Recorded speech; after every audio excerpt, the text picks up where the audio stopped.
Well, welcome, Sir Gordon. You've been coach of the New Zealand Sevens since 1994, and you were recently awarded the New Zealand Order of Merit to become Sir Gordon Tietjens in recognition for your services to rugby. Fantastic achievement, congratulations and well done. A couple of questions I've got for you. What is the secret of being a good coach? I think it's not what we know technically or tactically, it's about your people skills. I think that's the key to being a good coach. It's giving the respect and the mana and the players that want to go out and play for you. And I think you've always got to lead from the front. You've got to be inspirational, motivational, but more than anything have the character that they enjoy.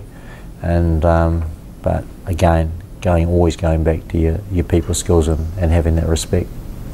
And how do you think that applies to business? It applies exactly to business. It's back in sales as an example. To be the best sales rep in the world, you can know everything about a product, but if the customer doesn't like it, he won't buy from you.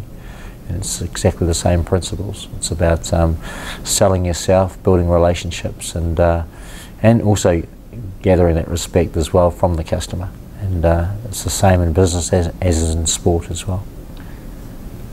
What are the special qualities that have made the All Black Sevens so successful? Well, probably four qualities based around, I suppose, team. Always together, everyone achieves more. It's working for each other. The unity side, because we're smaller in numbers, but we're very, very close. We work hard. We work for each other, and that, believe it or not, it unifies us. Passion, being passionate for whom you represent, what the jersey means to you, the company means to you in a business sense.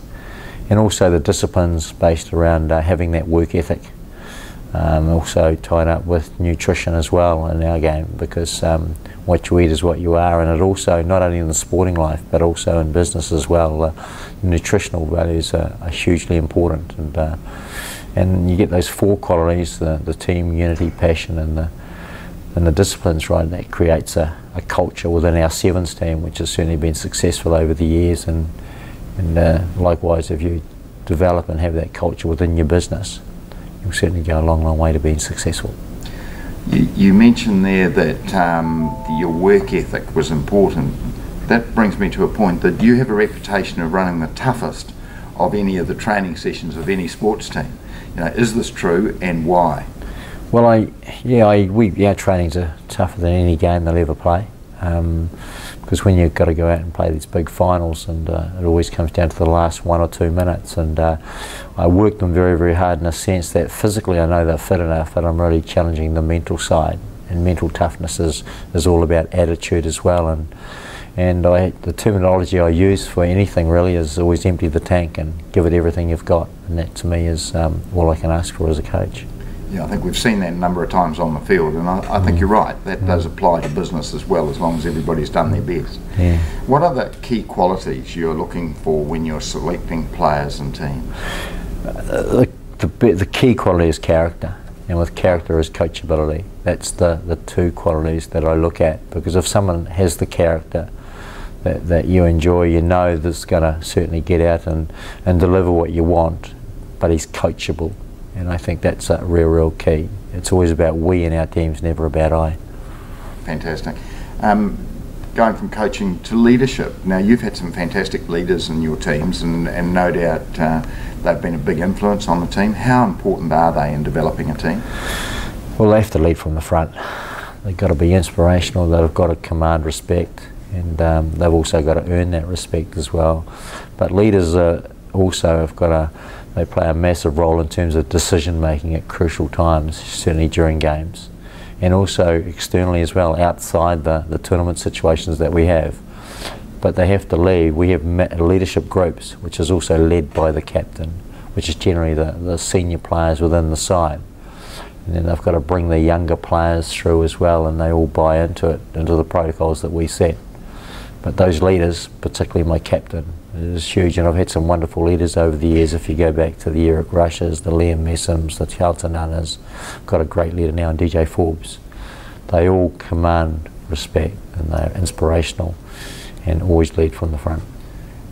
You look at those names you've just mentioned, some of those guys, that would have been quite a change for them from where they were brought up to have been such good leaders off the field? I mean, I can understand them being leaders and having mana, etc., on the field, but off the field, that must have been a real challenge for some of those guys, and you know, it must have been, it's a fantastic experience for them to learn to lead the team off the field. Oh, for sure. I mean, when you're captaining an All Black team, an All Black Sevens team, there's a lot of pressure on you, certainly externally, because we're such a passionate rugby country. And the captain also is the main focus of any team and how they perform. And they've come from backgrounds sometimes where, you know, it's totally new to them. They've come from being an amateur to being a professional, and also being appointed as the captain of your national side. But they have certain qualities that we as coaches have to identify quite early.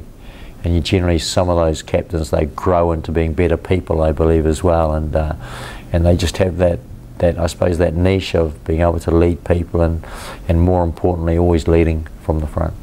I think that's what sport does offer, doesn't it? It does offer that experience and helping to grow people, which is just fantastic.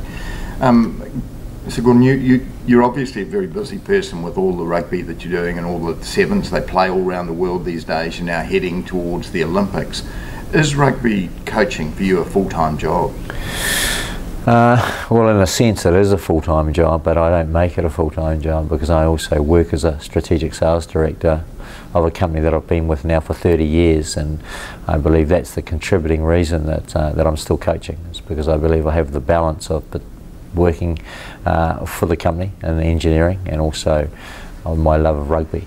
And if you can be passionate about both, you can certainly work it into your schedules and be successful at it. And I believe having that balance has certainly been crucial to the success I've had in the All Black Sevens environment.